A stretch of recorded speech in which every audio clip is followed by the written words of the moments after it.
sa ating mga awitin na handog ng ating mga kapatid. Nakaka-bless na sa kabila ng ating dinadanas na pandemic ay naroon pa rin yung puso na willing mag-offering or pag-alay ng papuri at pagsamba sa pamamagitan ng pag-awit dito po sa altar ng Panginoon. Ngayon po ay dadako na tayo sa ating mensahe ngayong araw na to. So 9:25, bibilisan ko lang po ito. Kaya mas maganda kapag tayo po ay may mga Bible na sa ating harapan, sa ating lamesa, kung saan man kayo nakapwesto. Maganda po na may hawak po kayong Bible para po kung saan man ako nagbabasa ay makakasunod po kayo. Amen? So sige po, habang ako ay naghahanap din at prepare, kayo din po ay makibuka sa akin sa aklat ng Lucas. Lucas po tayo ngayon. Lucas chapter 8. Lucas chapter 8. So sa may mga Bible dyan, bukas po kayo sa atin sa Lucas chapter 8. Amen? Purihin ng Panginoon. Lucas chapter 8. Bakit pasadyan tong aking ano? Sige, nandyan na po ba kayo? Lucas chapter 8. Huwag po kayong mawawala.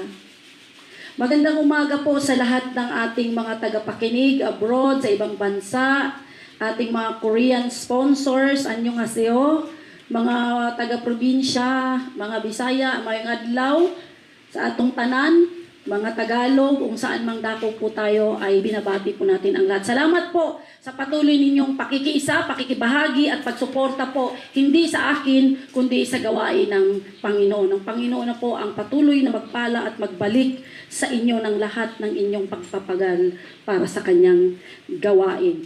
Yan. So, ngayon pong araw na to ay dito po tayo sa Lucas chapter 8. Yan. Hawakan nyo lang po ang inyong mga Bible sa page na yan, sa parte na yan, Lucas chapter 8. So, lagi po tayo, meron po tayo madalas or minsan may kausap tayo, no? May kausap tayo na kausap na natin siya kaharap, pero naririnig na pero hindi siya nakikinig. Yun. Nakakarinig siya kasi may tenga naman siya, pero hindi tumatagos yung sinasabi mo. Hindi nagsisingkin sa kanya.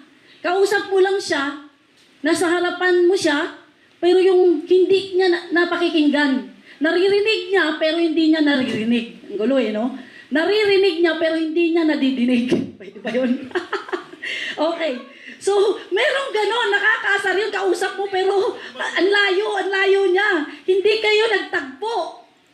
Yung po yun, madalas pong nangyayari sa atin yon. Ito po ngayon yung ating pag-aaralan, ngayong umagang ito, yung nakikinig, pero hindi naman nakakarinig.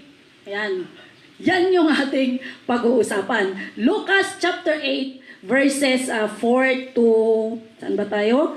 4 to 15. Yan. Siguro naman nandyan na po kayo tagal na nun. Lucas chapter 8, verses 4 to 15. Babasahin ko po ng magandang-maganda. Amen. Sabi po dito, nagdatingan ang mga tao mula sa iba't ibang bayan at sila'y lumapit kay Jesus. Isinalaysay ni Jesus ang talinghagang ito. Isang magsasaka ang pumunta sa bukid upang maghasik. Sa kanyang paghahasik, may binhing nalaglag sa daan, natapakan ito ng mga tao at tinuka ng mga ibon. May binhi namang nalaglag sa batuhan at tumubo ito, ngunit agad na natuyo dahil sa kakulangan sa tubig. May nalaglag naman sa may damuhang matinik at nang lumago ang mga damo, sinakal niya ang mga binhing tumubo roon. Mayroon namang binhing nalaglag sa matabang lupa, ito'y sumibol, lumago at namunga ng tig-100 butil. At pagkatapos ay sinabi niya ng malakas, makinig ang may pandinig. Itinanong ng mga alagad kung ano ang kahulugan ng talinghagang ito. Sumagot si Jesus, ipinagkaloob na sa inyo ang karapatang maunawaan ang hiwaga tungkol sa kaharian ng Diyos. Ngunit sa iba'y nagsasalita ako sa pamamagitan ng talinghaga. Nang sa gayon, tumingin man sila, hindi sila makakita. At makinig man sila, hindi sila makaunawa. Ito ang kahulugan ng talinghaga. Ang binhi ay ang salita ng Diyos. Ang mga binhing nalaglag sa tabi ng daan ay ang mga taong nakikinig. Dumating ang dyablo at inalis nito ang salita mula sa puso ng mga nakikinig upang hindi sila manalig at maligtas. Ang mga nalaglag naman sa batuhan ay ang mga nakarinig ng salita at tumanggap nito ng may kagalakan, ngunit hindi ito nag-ugat sa kanilang puso. Sandali lamang silang naniwala, kaya't dumating ang pagsubok, sila'y tumiwalag. Ang mga nahasik naman sa may matitinik na damuhan ay ang mga nakikinig ng salita ng Diyos, ngunit nang tumagal, nadaig sila ng mga alalahanin sa buhay at ng pagkahumaling sa kayamanan at sa kalayawan. Dahil dito, hindi nahihinog ang kanilang mga bunga. Ang mga nahasik naman sa matabang lupa ay ang mga nakinig ng salita ng Diyos at nag-ingat nito sa kanilang pusong tapat at malinis, at sila'y namumunga dahil sa pagtsatsaga. Ito po ang salita ng ating Panginoon. Tayo po ay mag-usal ng maiksing panalangin. Panginoong Diyos na makapangyarihan sa lahat, loobin niyo po na ang lahat ng mga nakikinig ay makakinig ng Panginoon. Abutin niyo po ang bawat isa sa amin. Hindi lang po sa intelektual, hindi lang po sa isip, kundi Panginoon, sa pinakasentro ng aming puso at sa aming espiritu. Katagpuin niyo po ang bawat isa sa amin. Ito po ang aming nagkakaisang hiling sa pangalan ni Jesus. Amen. Ears that hears. Yan po yung ating title. Tenga na nakakarinig. Yan po yung title. Ito po ay napaka-pamilyar na sa atin mula ng Sunday school or children ministry pa. Napaka-familiar po itong passage na ito ng the parable of the sower o ang talinghaga sa maghasik. So, yan po yung sermon na to. So ako po ay magtatatlong taon na po dito sa pulpitong ito ng turo sa atin, kakabahagi kung ano tinuturo sa akin ni Lord. Ayun din naman ang tinuturo ko sa inyo. So magtatatlong taon na po na lagi tayong nakikiusap, lagi tayong nagpiplead, lagi po akong nagsusumamo sa inyo na makinig, nagsusumamo na umattend, makibahagi at magkaroon ng time para sa salita ng Panginoon na talaga naman pong, hindi naman po sa pagmamayabang, pero ipagmamayabang ko na rin. Talaga pong pinaghihirapan ko rin po ang trabaho kong ito na makapag-deliver sa salita po ng Panginoon, sa abot po ng unawa na meron ako, sa abot po ng isipan na binigay sa akin ng Panginoon. Talaga pong pinag-iigihan ko magdamag, 3 araw, 2 araw, 1 linggo, na paghahanda para po maka-share tayo ng salita ng Panginoon. Ginagawa ko po yung part ko. Kasi po, ang pagpipreach, it's a matter of life and death. Ang pagpipreach po ay delikado para sa akin dahil ako po ay nagbabahagi at delikado din naman para sa inyo bilang mga tagapakinig kasi kung ano yung ituturo ko, yun ang pakikinggan ninyo. So mananagot po ako sa inyong spiritual kasi ako yung nagtuturo, ako yung nag-feed, ako yung nakatayo ngayon dito sa pulpitong ito. Kaya po, ang preaching ay para ma-save ang kaluluwa ng tao. Ang Word of God, ang intention ay para ang isang tao ay manumbalik sa Diyos. Kaya po ang pinag-uusapan natin dito ay buhay. Hindi po ito basta-bastang tatayo na lang dito at kung ano man ang gusto mong gawin dyan, sabihin, hindi po. Kundi ang intensyon natin ay ma-deliver ng maayos yung salita ng Diyos na hindi mo pwedeng haluan na maging salita ng tao, kundi salita lang talaga ng Diyos. Kasi yun lang yung salita ng Diyos ang may power para buhayin ang mga tagapakinig. Kaya delikado po sa akin, mananagot po ako sa Panginoon. Ngayon po, ginawa ko po yun ng best ko sa biyaya ng Panginoon sa loob po ng magtatatlong taon. Meron din po kayong part. Meron po kayong part ang makinig. So, tingnan po natin dito sa tekstong ito ang uri ng mga taong mga tagapakinig. At tingnan natin kung saan natin matatagpuan ang sarili natin. Kung anong kategory ka, kung anong bilong dito sa mga tagapakinig na ito. Ito po yung ating pag-aaralan. So mag-uumpisa po tayo, gaya ng ating title, Ears That Hears. Mga kapatid, hindi lahat ng nakakakinig talagang nakadinig. Sa totoo lang po. Alam nyo yan. The moment na pumunta kayo sa simbahan, the moment na mag-on kayo dyan, manood kayo, alam nyo kung nakapakinig talaga kayo at hindi kayo nakapakinig. Alam nyo rin naman, may background nagpe-play, pero iba yung isip mo, iba yung pinagkabisihan mo. Malingat ka lang, sandali, may kausap ka, may ginawa ka, nawala ka na. So, nakakinig yun, nakapakinig, pero hindi ko alam kung nadinig. Kayo po ang nakakasagot. So, meron po tayong tatlong point dito or tatlong division. Una, yung parable. The parable. Pangalawa, the point. Ano yung explanation ng parable? Pangatlo, purpose. Ano yung purpose ng parable? Ng kwento, ng Word of God. So, una, the parable. Pangalawa, the point. At pangatlo, the purpose. At saka po tayo magkukonklusyon at tayo po ay siyempre mananalangin na ang kasunod.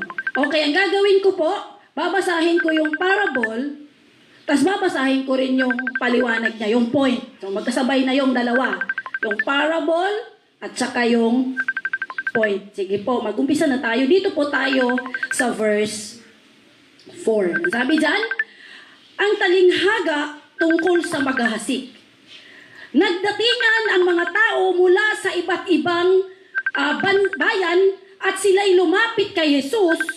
Isinalaysay ni Jesus ang talinghagang ito. So ito po ay isang talinghaga o parable o kwento ni Jesus na buong kwento ni Jesus para yung gusto niyang iparating ay makarating. Para makarating kaagad sa mga tao yung pinaka gusto niyang tumbukin. Sabi dito sa verse 11, ito ang kahulugan ng talinghaga. Ang binhi ay ang salita ng Diyos. So, merong maghahasik, farmer, tigatanim, sower, at ang trabaho niya, siyempre magtanim ng binhi. At ang binhi, sabi doon sa verse 11, wag na po kayong mag-isip pa kung ano yung binhi, ang sinabi na dyan. Ang binhi ay ang salita ng Diyos. So, tagatanim, may tigatanim, at ang tinatanim niya ay salita ng Diyos. Sa verse 5, kalagay dyan, isang magsasaka ang pumunta sa bukid upang maghasik. Sa kanyang paghahasik, may binhing nalaglag sa daan. Sa kanyang paghahasik, may binhing nalaglag sa daan. Natapakan ito ng mga tao at tinuka ng mga ibon. So, unang binhi, no? Kinalalagyan ng binhi, kinabagsakan ng binhi. Sabi doon, may binhing nalaglag sa daan. Natapakan ito ng mga tao at hindi lang yun, tinuka ng ibon. So, anong nangyari dito sa binhing ito? Sa verse 12, ang sabi dyan, ang mga binhing nalaglag sa tabi ng daan ay ang mga taong nakikinig. Dumating ang dyablo at inalis nito ang salita mula sa puso ng mga nakikinig upang hindi sila manalig at maligtas. Malupit no? So ang unang binhi ay napunta sa daanan at tinapakan ng mga tao, tinuka ng ibon. So anong paliwanag? Ang paliwanag na ang salita ng Diyos nung napakinggan, unang puso po ito, unang soil, unang taniman ng binhi. 4 na klase yung binhi dito, ay yung soil dito, Una pa po yung ating tinatalakay. So yung unang puso, unang soil, unang lupa na kinabagsakan ng binhi ay tabi ng daanan. At ano yung pinaka-karakter niya? Ang tawag natin sa pusong ito, the hardened heart. Pinatigas na puso. Yan. Pusong bato na siguro ito. So ang nangyari, lumapag ang binhi sa kanya, pero hindi nga nakalapag halos, tinuka na ng ibon. At hindi po ito ibon, kundi ang sabi sa paliwanag, jablo. Hindi, no? So, pumapasok ka pa lang, makikinig ka pa lang ng salita ng Diyos, inagapan. Habang nagtatanim yung sower, ay nandun din sa tabi, si Satanas. So, habang lalaglag yung binhi, matik na kinukuha din ng jablo. Ito yung unang uri ng tagapakinig. Wala siya talagang napakinggan. Kasi yung papakinggan pa lang niya, kinuha na ng jablo. Paano ba nangyayari yun? Di man lang muna nakapwesto ng maayos yung binhi. Tinuka na ng jablo, kinuha na. At ang intensyon dyan ng jablo, sabi dyan sa verse 12, upang hindi sila manalig at hindi rin sila maligtas. No wonder, may mga tao na uma-attend, nakikinig, pero hindi na nanalig. At matik yun, hindi ligtas. Hindi nga nanalig eh. Wala, hindi nag-penetrate ang salita ng Diyos. Walang conviction na nangyari sa mga puso ng mga taong ito. Walang soul searching. Hindi man lang siya nagbuni-muni, nagnilay-nilay. Hindi man lang siya tinamaan, hindi man lang tumalab, hindi man lang umipek sa puso niya. Sa buhay niya yung salita ng Diyos. Yes, nag-attend siya. Yes, nandun siya. Pero ang puso niya, walang self-examination. Hindi siya nagkaka-interest sa salita ng Diyos. Meron ba kayong kakilalang ganito? Uma-attend, nakikinig ng salita ng Panginoon, pero walang penetration, di nag-penetrate, di tumalab, di nag-absorb. Bakit? Kinuha ng jablo, tinuka. At bakit? Ang intensyon para hindi siya makapanalig at para hindi rin siya maligtas. Mantakin niyo po yun.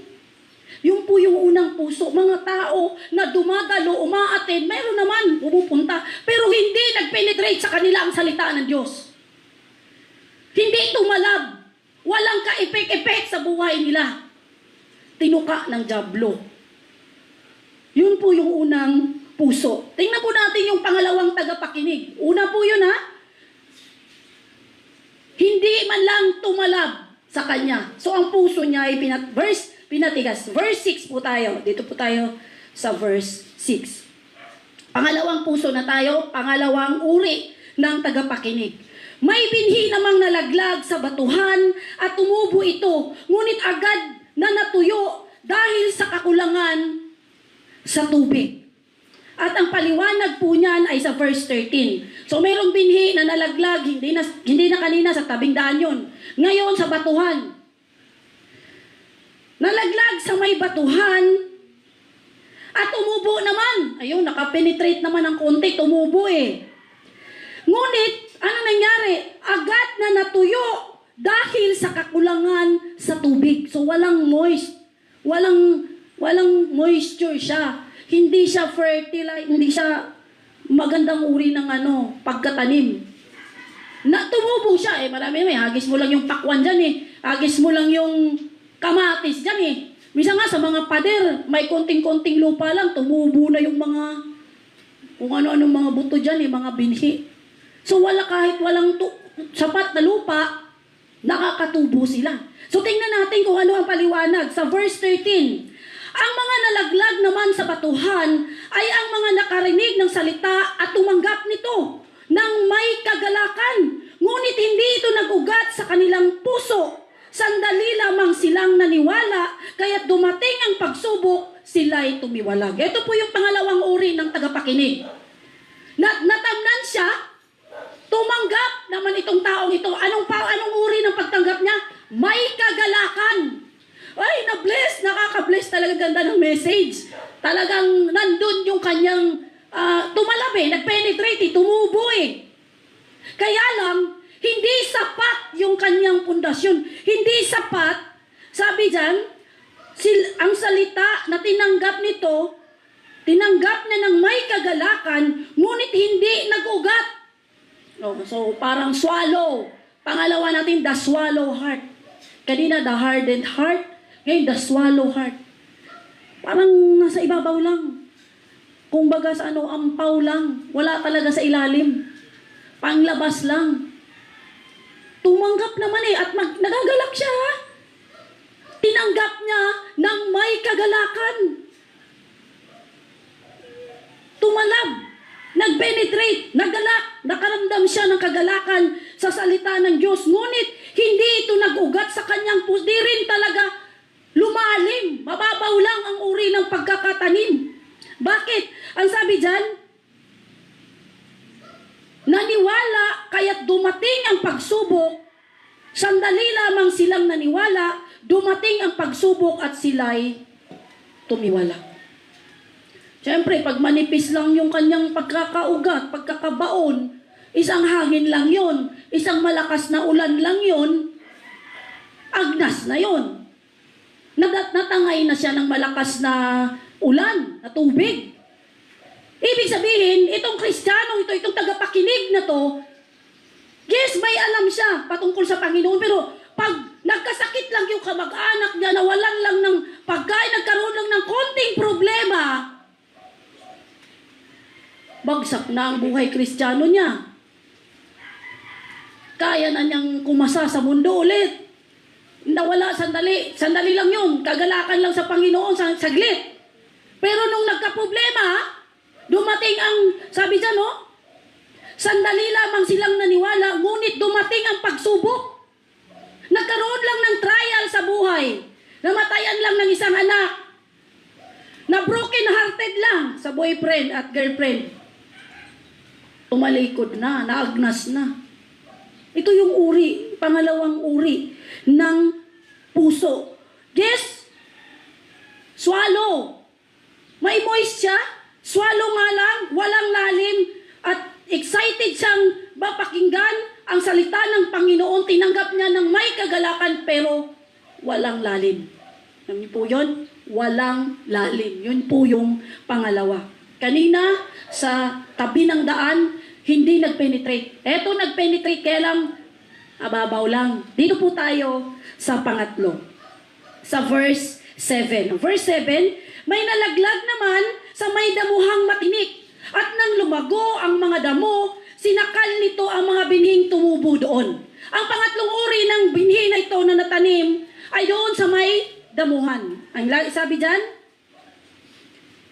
damuhang matinik. So doon na papunta yung binhi. At pagkatapos, tumubo naman siya dahil okay naman yung lupa. Wala namang bato. Hindi naman mababaw, malalim naman yung lupa. Kaya lang, may katabi siya ng mga tinik, mga damo. So habang tumubo yung binhi, tumutubo din yung damo. Kaya nung lumaki, tumubo yung binhi, yung halaman yung damo, sumasampay na rin sa kanya. So,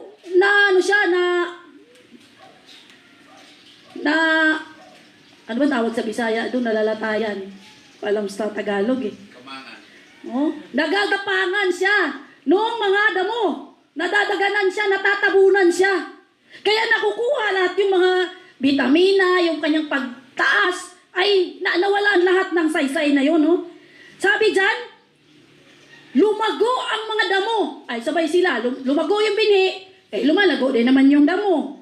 Sinakal nito ang binhing tumubo roon. Yun na sabi ko sa inyo, nagapangan siya, nasampayan siya ng mga damo. Ay, wala nang nangyari sa buhay nitong damo na ito. Anong paliwanag dyan? Sabi dito sa verse 14, ang mga nahasik naman sa may matitinik na damuhan ay ang mga nakikinig ng salita ng Diyos, ngunit nang tumagal. Ayan, medyo tumagal to. Hindi to sandali lang. Medyo tumagal. Nang tumagal. Ang nangyari sa kanya, nadaig sila ng mga alalahanin sa buhay at pagkahumaling sa kayamanan at kalayawan. Naging busy po. Naging priority niya ang mundo. tumubo yung halaman, yung bini, ay nabisi na natabunan doon sa mga damo. Nasakal siya. Bakit? Ito yung puso na nasa Diyos, nakikinig ng salita ng Diyos, matagal. Pero nung tumagal-tagal pa, nadaig, natalo, nahigitan ng mga alalahanin sa buhay. Ay, naku, meron na kasi akong pamilya, kailangan ko maganito. Ay, mag-business ako. Ay, nadaig ng mga alalahanin sa buhay at pagkahumaling. Ay, ano, pagkahumaling, ha? Pagkaroon ng interes sa kayamanan. Gusto na niyang magpayaman. Kumita. Gusto niya na umaling sa kayamanan at kalayawan. Kung ano yung gusto niyang gawin, hindi na siya mahadlangan. Hindi na siya mapigilan. Ito yung pangatlong uri ng puso, the crowded heart. Maraming alalahanin, maraming isipin. May ano ako may hinihit ako na kailangan 2021, mayaman na ako, may bahay na ako, may mansion na ako. Ganon. Busy siya, kaya talagang pupukusan niya yun. Nadaig siya ng alalahanin sa buhay. Yun po yung pangatlong uri ng puso. Pangatlong uri ng tagapakinig. Una, hindi nagpenetrate. Pangalawa, nagpenetrate. Pero pagdating ng pagsubok, bumigay. Pangatlo, tumubo. Kaya lang busy din siya. Natabunan siya at nadaig ng alalahanin sa buhay. Naging priority niya ang mundo.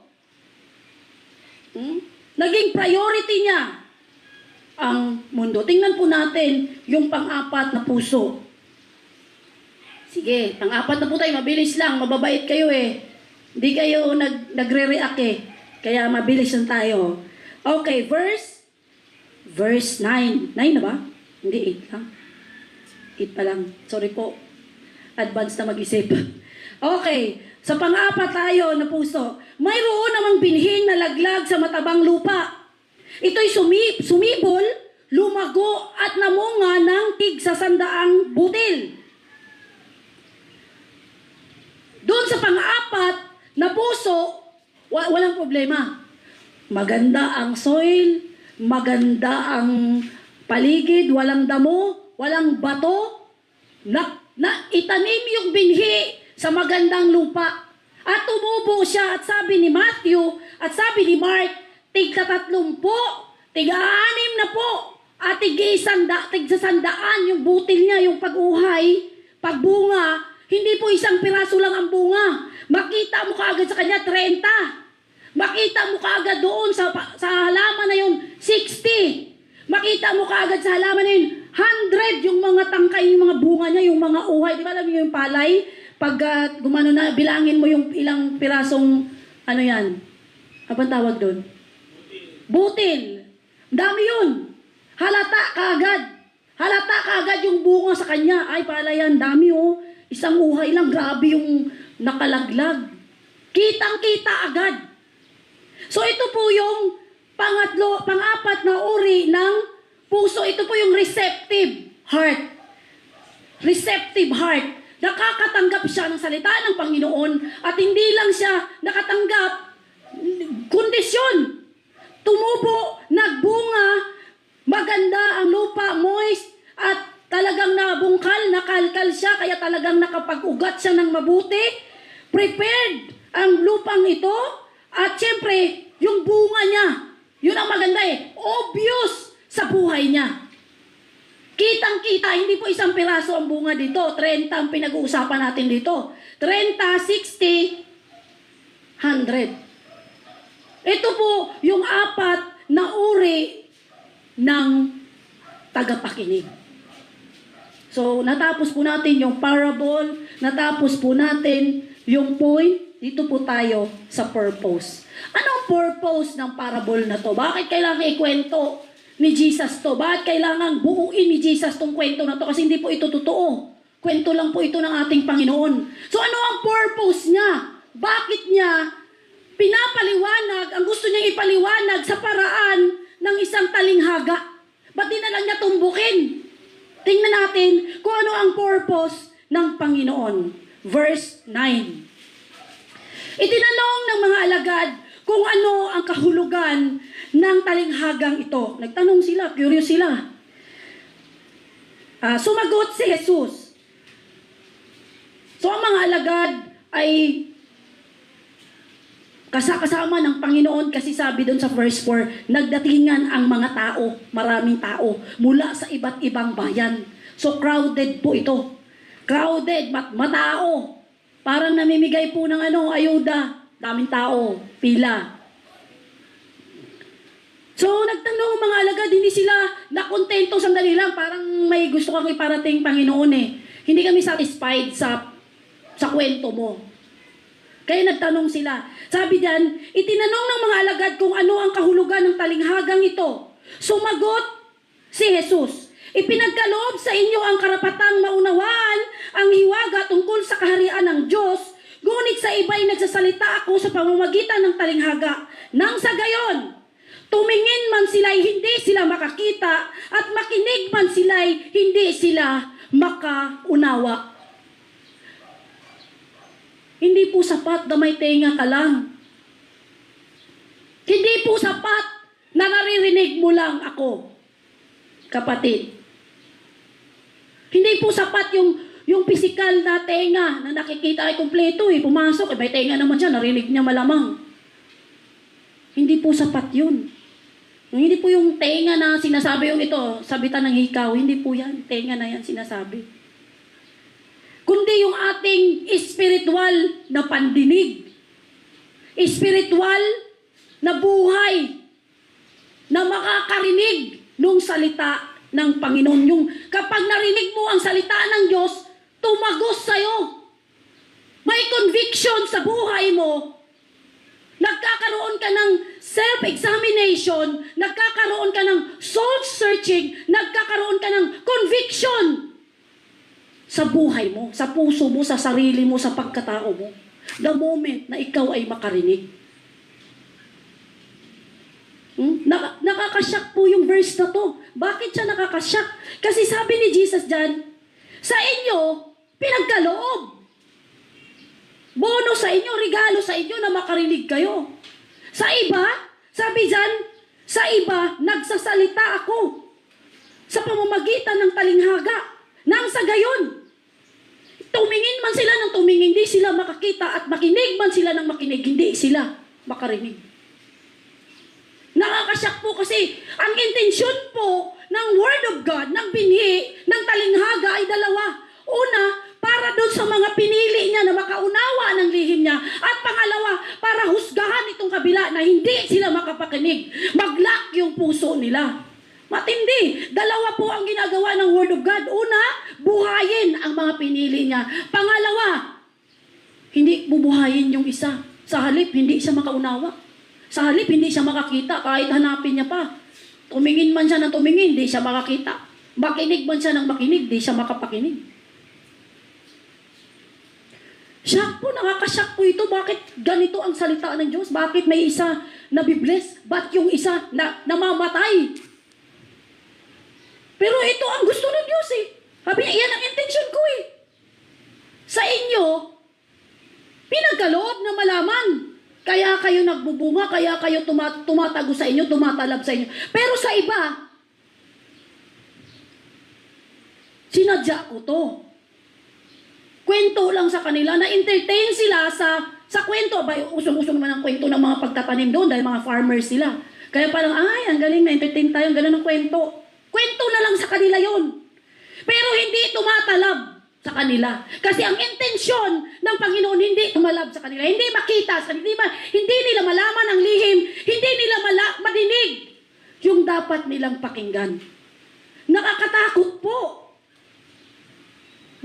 May pinili lang ang Panginoon kung sino yung makapakinig. At the rest, sabi niya, at sa iba. Yun ang salita eh. Sabi siya, no? Nagsasalita ako. Sumagot si Jesus, ipinagkaloob na sa inyo ang karapatang maunawaan ng hiwaga tungkol sa kaharian ng Diyos. Ngunit sa iba, nagsasalita ako sa pamamagitan ng talinghaga para kahit makinig sila, hindi sila makarinig. At kahit tumingin sila, mag-search sila ng mag-search, di nila makahanap ang katotohanan. Di nila marinig ang katotohanan. Kaya nga ginawa kong talinghaga. Para may block, may harang. Kung sino lang yung gusto kong makapakinig, makaunawa, yun lang ang makakarinig. Ikaw, kahit may tenga ka, nasabitan ng hikaw, hanggat hindi niloob sa'yo ng Diyos, at sabi niyan, the rest ay hindi makapakinig. Mantakin mo yun, matindi po itong katotohanan ito. Hindi po ito biro. May pinili. At yung iba ay hindi pinili. Na-entertain sila. Para kahit man makinig sila, hindi sila makapakinig. Tumingin sila, hindi sila makaunawa. Kaya yun po yung sinasabi ko sa inyo. Ang preaching, it's a gift from God. Nagpe-preach po ako dito, kaloob ng Panginoon. Pero, ang pakikinig ng salita ng Diyos ay kaloob din po sa atin ng Panginoon. It's another gift. Hanggat wala kang kaloob na yun, di ka makapakinig ng salita ng Diyos. Hindi tatalab sa'yo, hindi ka magbabago, walang mangyayari sa'yo, kapatid. Iba po ang preaching. Gift po yun sa Panginoon. Pero ang pakikinig ng salita ng Diyos ay gift din po. Sabi dyan, sa verse 10. Ipinagkaloob sa inyo. Sabi niya sa mga alagad, sa inyo, ipinagkaloob. Alam niyo yung kaloob, gift. Binigay sa inyo na maunawaan nyo ang salita, ang lihim. Pero sa iba, hindi naging gift. Hindi nirigalo sa iba. So, ibig sabihin, iba ang preaching, iba ang pakikinig. Kahit magsalita ako ng magsalita dito, yun ang nakakalungkot eh. Kahit buong buhay ko magsalita ako dito, at kahit lahat pa dito ubusin ko ng kasasabi, hindi na ako matapos, wala sa akin ang power para magbago kayo. Wala sa akin ang kakayanan para tumino tayo. Kundi, regalo lamang ng Diyos sa bawat isa sa atin. Kaloob. Ito'y kaloob ng Diyos na makapakinig ka ng salita ng Diyos. Tumalab sa'yo. Kaya kapatid, question. Tumatalab ba sa buhay natin yung mga salita ng Diyos? Nakikitaan ba tayo ng 30 bunga? Nakikitaan ba tayo ng 60 na bunga? Obvious ba na tayo yung matabang lupa? Tayo yung isang uri ng tagapakinig na nagbubunga doon sa receptive heart. Pang-apat na uri ng tagapakinig. At sabi dyan, walang middle ground, walang sa gitna lang. Tagapakinig ng konti, tas hindi konting apply. Nasa play safe lang siya sa gitna. Wala. It's either nakinig ka, nakapakinig ka, or nag-lockdown ka na dyan, di ka nakapakinig. Dalawa lang po, wala pong gitna-gitna dito. Wala kasi ano pa eh, hindi pa siguro, walang ganun. Hindi pa siguro time. Oh, time. Dalawa lang sinabi ng Panginoon. Isang nakakinig at isang nakinig pero hindi nakadinig. Wala pong ano dito, play safe. Kaya self-evaluation tayo. Saan ka? Niloob ba ng Diyos? May regalo ka ba na makapakinig? O baka naman wala kang regalo kaya hindi natatalab sa'yo? Sabi sa John 8, chapter 45, magbabasa lang ako ng isa. Ano ko na po ito, singit lang. Singit, para lang suportahan yung mga sinasabi natin. John 8:45. Ang sabi po dito sa John 8:45, ayaw ninyong maniwala sa akin sapagkat katotohanan ang sinasabi ko sa inyo. Sabi ni Jesus sa mga tao, hindi kayo naniniwala kasi totoo ang sinasabi ko. The moment na magsabi ako ng totoo, yun din yung moment na hindi kayo maniwala. The moment na nag-share ng katotohanan, yun din yung moment na hindi ka lalong nag-lockdown ka na. Sagrado, kandado, di ka makinig. May mga puso ganun. The moment na imbis na makarinig na sila ng salita ng Diyos, doon sila umaayaw. Doon sila nag-confirm na, ay, hindi talaga ako makinig. Hindi talaga yan totoo. Kalokohan. Noong hindi pa siya nakapakinig ng salita ng Diyos, medyo naniwala pa siya. Pero nung marinig ang katotohanan, doon pa siya na-finalize na hindi siya talaga makikinig. Mantakin yun kasi nga ang salita ng Diyos ay ginagamit din ng Diyos na panghusga. Binubuhay niya ang tao sa pamamagitan ng salita ng Diyos. Kinukonvict ka niya, kinukonsensya ka niya, inaabot ka niya. At the same time, yung isang trabaho ng salita ng Diyos, nilalak ka niya, binibingi ka niya, binubulag ka niya. Para pagdating ng paghuhusga, wala kang record, kapatid. Bakit? Nilak ka ng Panginoon.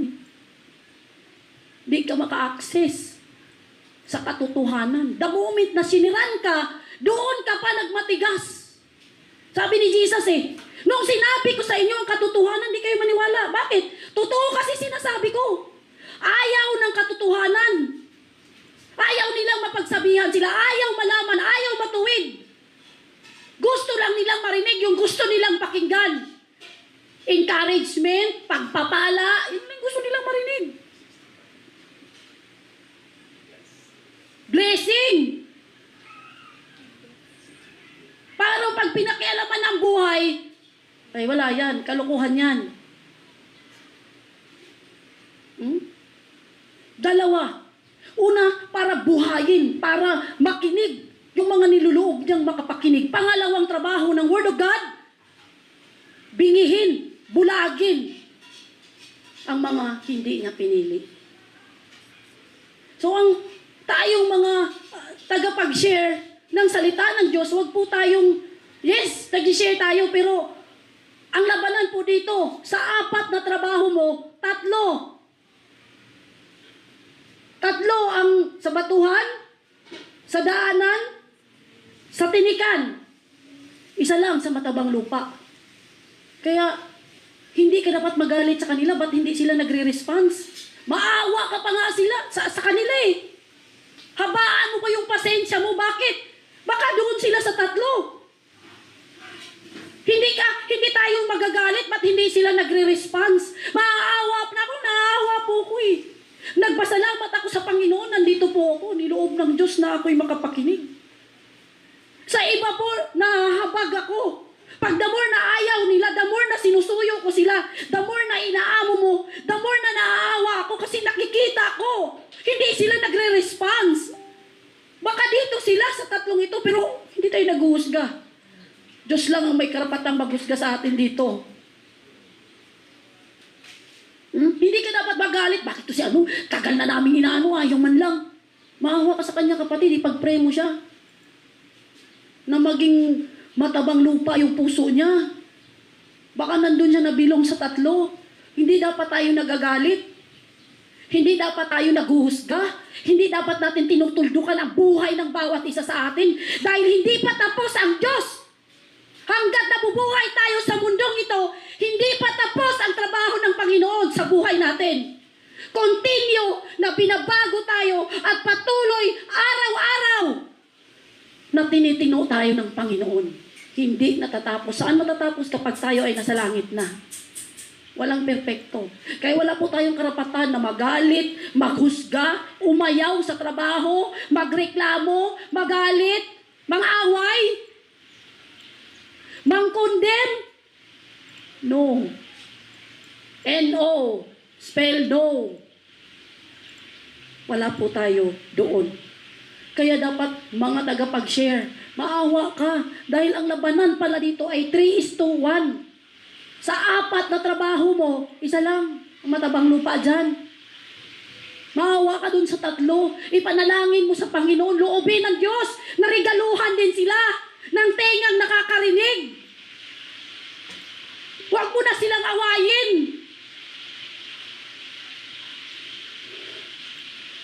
Wala tayong karapatan na maghusgahan ng bawat isa sa atin. Ang trabaho natin ay mag-share ng Word of God. Mag-response ang tao o hindi. Diyos ang maghuhusga sa Kanya. Hindi ka, hindi ikaw. Isa ka lang din huhusgahan. Ang salita ng Diyos ay una, binubuhay niya yung pinili niya. Pangalawa, binibingi niya yung gusto niyang bingihin. Kaya dapat po mga tagapakinig ng salita ng Diyos, sa abot ng boses kong ito, maging maingat po tayo sa ating pakikinig ng salita ng Diyos. Be careful. Take care how you listen to the Word of God. Preaching. Pag nag-preach, gumagamit ang Diyos ng power para buhayin ang tao. Sa pakikinig din po natin, gumagamit din si Lord ng power para makapakinig ka. Kaya yun ang hilingin natin sa Diyos. Kung saan ka nabilong, kapatid, sa apat na uri ng puso na yon.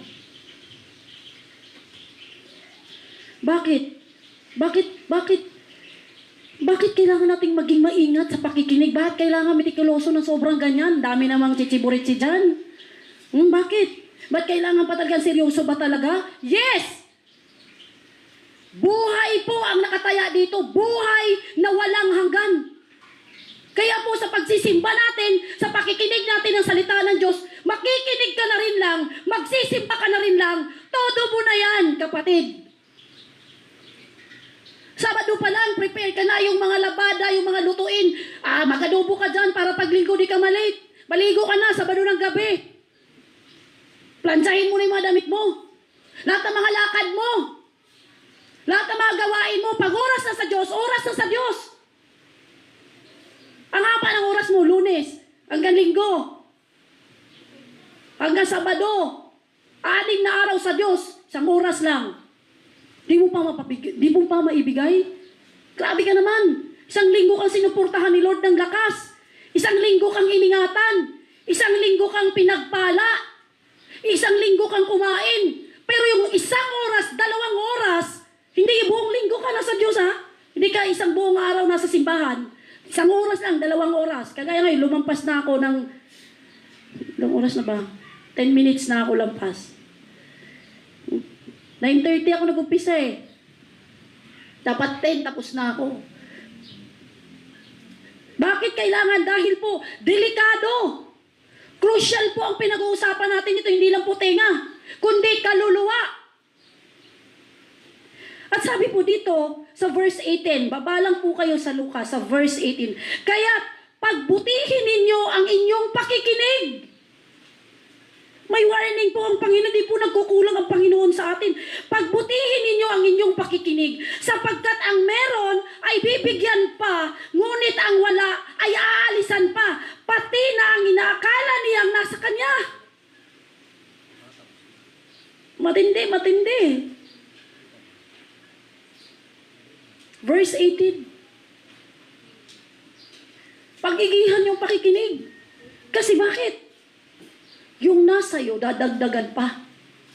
Yung wala sa iyo, at akala mo lang na nasa iyo, yung akala, maling akala, kahit yung akala na yan, kahit yung maling akala, aalisin pa rin yan sa iyo. Hindi, no? Tingnan nyo sa verse 8. Bumalik lang kayo sa verse 8. Sa 8. 8 sa baba. At pagkatapos ay sinabi niya ng malakas, makinig ang may pandinig. Nakikinig ka ba, kapatid? Nakakarinig ka ba, pati? Yun ang tanong eh. Nakakarinig ka ba, kapatid? Tagus ba sa buhay mo? Pagbutihin ninyo ang pakikinig.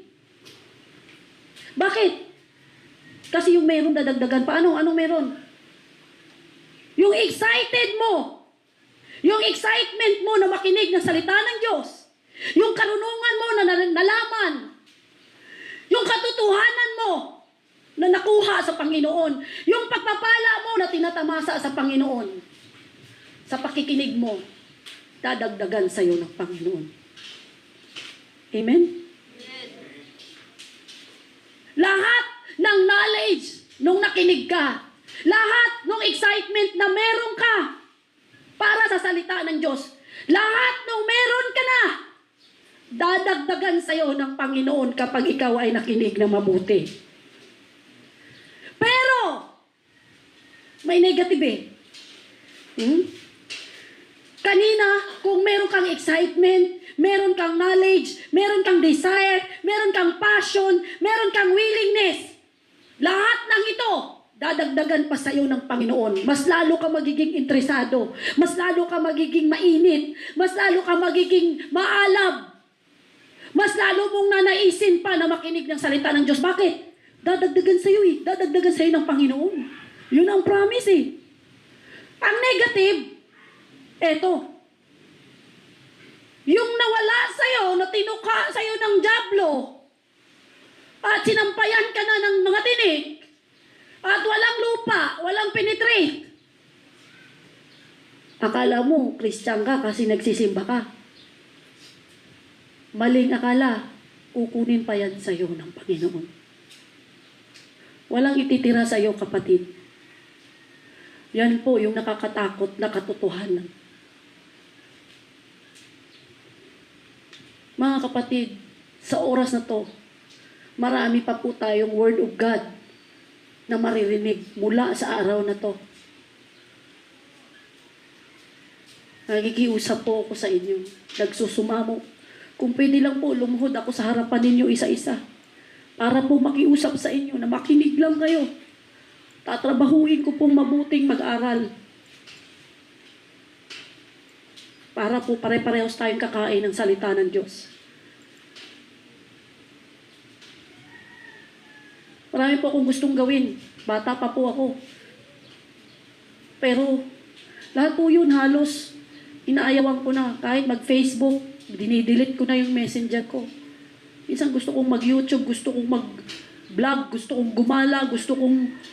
Hindi ko na po halos magawa yun. Dahil mas gusto ko na pong mag-aral kasi tatayo na naman ako sa linggo. Pare-parehos kaming managot nito. Kawawa naman yung kapatid ko. Hindi siya nakakapakinig. Hindi tumatalab sa kanya. Walang bunga. Pare-parehas po tayong tinutuwid ng Diyos. Bago po ito masabi sa inyo, ako po yung nag-aral nito. Ako po yung unang sinabihan ng Diyos. Ako po yung unang tinuwid. Kaya dinadamay ko po kayo. Magkaroon po tayo ng self-evaluation sa buhay natin. Conclusion.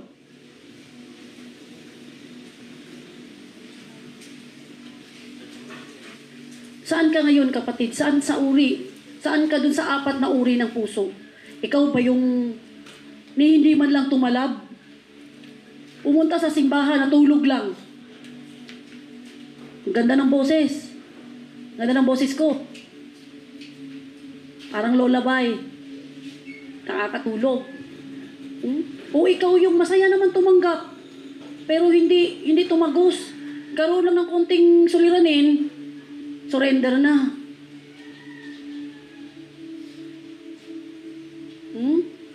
O ikaw yung crowded. Gusto mo naman sa Panginoon eh. Type mo naman si Lord eh. Kailang mas priority mo yung mundo? Mas priority mo yung mga alalahanin sa mundo. Kayamanan, kalayawan, o ikaw yung pang-4 na kapag napunta sa'yo ang salita ng Diyos, nagbubunga ka 30, 60, 100. Halatang halata sa buhay mo. Tatalab sa'yo ang salita ng Diyos. Be careful and take care how we listen, how we respond towards the Word of God. We might live, we might be judged according po sa salita ng Panginoon. Anong klaseng puso ang meron tayo? Ikaw ang makakasagot niyan sa Panginoon. Hilingin po natin sa Diyos, nabigyan tayo ng puso, nabigyan tayo ng kaloob na makapakinig. Dito po ako magtatapos sa verse na to. Isaiah chapter 40 verse 6. Ang mga pang-alay, pati mga handog at mga hayop na handang sunugin, hindi mo na ibig sa dambanay dalhin. Handog na sinusunog at mga kaloob, hindi mo naisin. upang salay iyong patawarin. Sa halip, ang iyong kaloob sa akin ay pandinig ko upang ikaw ay dinggin. Nagkakaloob po ang Diyos. Ang Diyos po natin ay ang Diyos na nagbibigay ng pandinig. Hilingin po natin sa Diyos na magkaroon ng puso, ng tenga na nakakakinig. Ears that hears. And only God can provide. And only God can give this kind of ear, a spiritual ear for each and every one. Tayo po ay pumikit.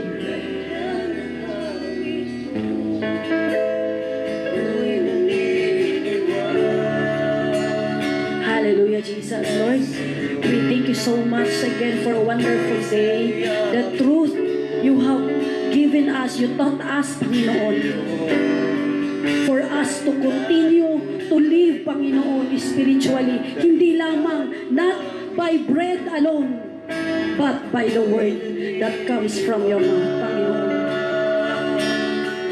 Panginoong Diyos,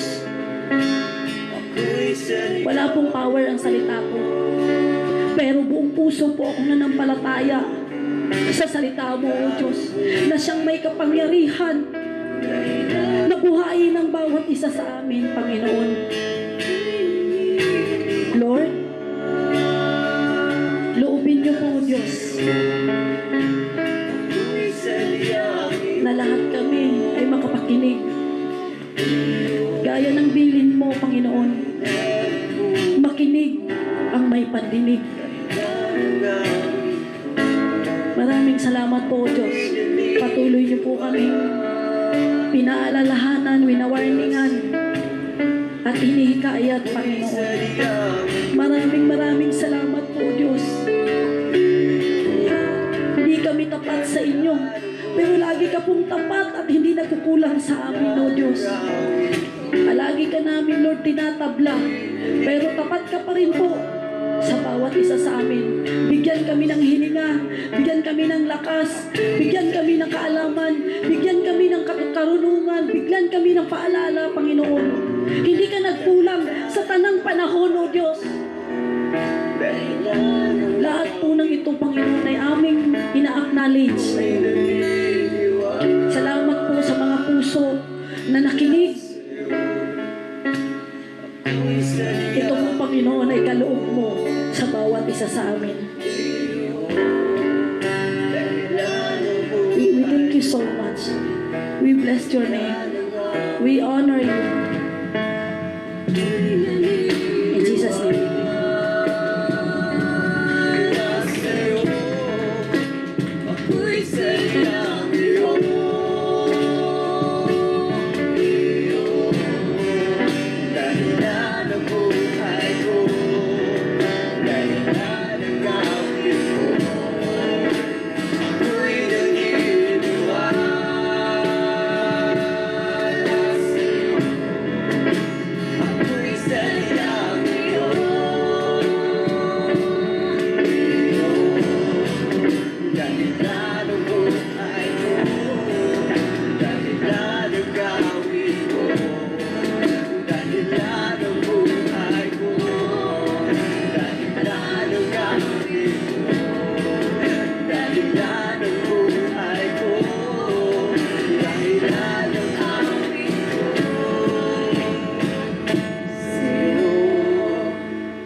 Amen. Tayo po'y higit. Sabay-sabay po tayong mag-alay ng pasasalamat, panalangin para sa ating Panginoon Diyos.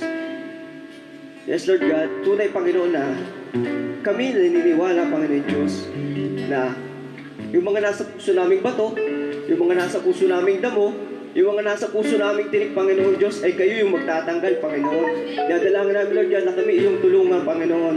Na sa gayon, yung puso namin ay patuloy na makinig, patuloy na sumunod sa inyong mga utos, O Diyos, sa salita mo, Panginoon. Sa gayon, makita yung bunga ng pakikinig namin sa buhay namin, Panginoon Diyos.